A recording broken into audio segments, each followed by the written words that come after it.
નમસ્કાર વિદ્યાર્થી મિત્રો, વિનાયક એજ્યુકેશન એકેડમીની યુટ્યુબ ચેનલમાં આપનું હાર્દિક સ્વાગત છે. ચેપ્ટર 2 સ્વાધ્યાય દાખલા નંબર 4 નીચેના વ્યવહારો નીલિમાના ચોપડે કયા ખાતે ઉધાર અને કયા ખાતે જમા કરશો તે કારણ સહિત જણાવો. વ્યવહાર નંબર 1, ₹50,000 રોકડા લાવી ધંધો શરૂ કર્યો.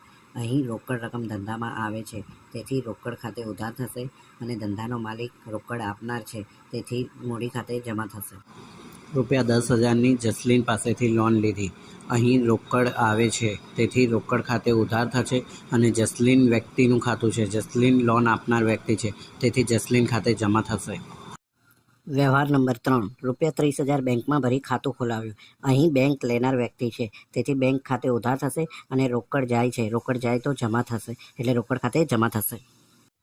જો તમને વિડીયો ગમ્યો હોય તો મારી યુટ્યુબ ચેનલને સબસ્ક્રાઈબ કરજો, લાઇક કરજો, શેર કરજો. વ્યવહાર નંબર 4, ₹8,000માં કોમ્પ્યુટર ખરીદ્યું. કોમ્પ્યુટર એ મિલકત છે. મિલકત આવે તો ઉધાર, એટલે કોમ્પ્યુટર ખાતે ઉધાર થશે અને રોકડ જાય છે. રોકડ જાય તો જમા, એટલે રોકડ ખાતે જમા થશે. વ્યવહાર નંબર 5, ₹1,000ની સ્ટેશનરી ખરીદી. સ્ટેશનરી એ ધંધાનો ખર્ચ છે, તેથી સ્ટેશનરી ખર્ચ ખાતે ઉધાર થશે અને રોકડેથી ખરીદી છે, તેથી રોકડ જાય છે, એટલે રોકડ ખાતે જમા થશે. વ્યવહાર નંબર 6, ₹20,000ની ખરીદી કરી.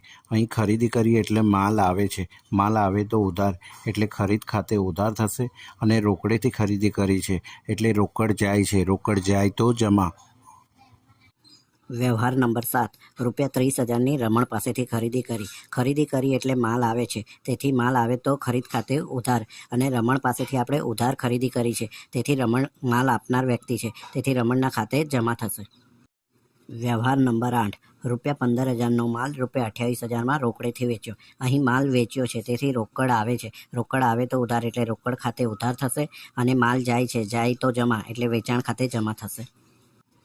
વ્યવહાર નંબર 9, ₹8,000નો માલ ₹15,000માં નીલાને વેચ્યો. અહીં નીલા માલ લેનાર વ્યક્તિ છે. લેનાર વ્યક્તિ હોવાથી નીલા ખાતે ઉધાર થશે અને માલ જાય છે. માલ જાય તો જમા, એટલે વેચાણ ખાતે જમા થશે. વ્યવહાર નંબર 10, ₹2,000નો માલ રમણને પરત કર્યો. અહીં રમણ માલ લેનાર વ્યક્તિ છે, તેથી રમણ ખાતે ઉધાર થશે અને ખરીદેલો માલ પરત કરેલો છે, તેથી ખરીદ માલ પરત ખાતે જમા થશે. વ્યવહાર નંબર 11, ₹1,500નો માલ નીલાએ પરત કર્યો. અહીં વેચાણ માલ પરત કરેલો છે. માલ આવે છે, તેથી વેચાણ માલ પરત ખાતે ઉધાર થશે અને નીલા આપનાર વ્યક્તિ છે, તેથી નીલા ખાતે જમા થશે. વ્યવહાર નંબર 12, ₹500 લારી ભાડાના ચૂકવ્યા. લારી ભાડું એ ધંધાનો ખર્ચ છે અને રોકડેથી ચૂકવ્યા છે, એટલે રોકડ જાય છે, એટલે લારી ભાડા ખાતે ઉધાર થશે અને રોકડ જાય છે, એટલે રોકડ ખાતે જમા થશે.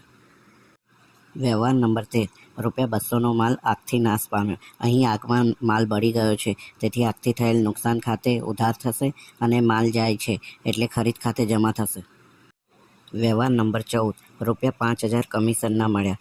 અહીં રોકડા મળ્યા છે, તેથી રોકડ આવે છે, એટલે રોકડ ખાતે ઉધાર થશે અને કમિશન એ આપણી આવક છે, તેથી કમિશન ખાતે જમા થશે.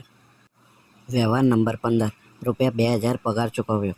પગાર એ ધંધાનો ખર્ચ છે, તેથી પગાર ખાતે ઉધાર થશે અને રોકડેથી ચૂકવ્યો છે. રોકડ જાય છે, એટલે રોકડ ખાતે જમા થશે.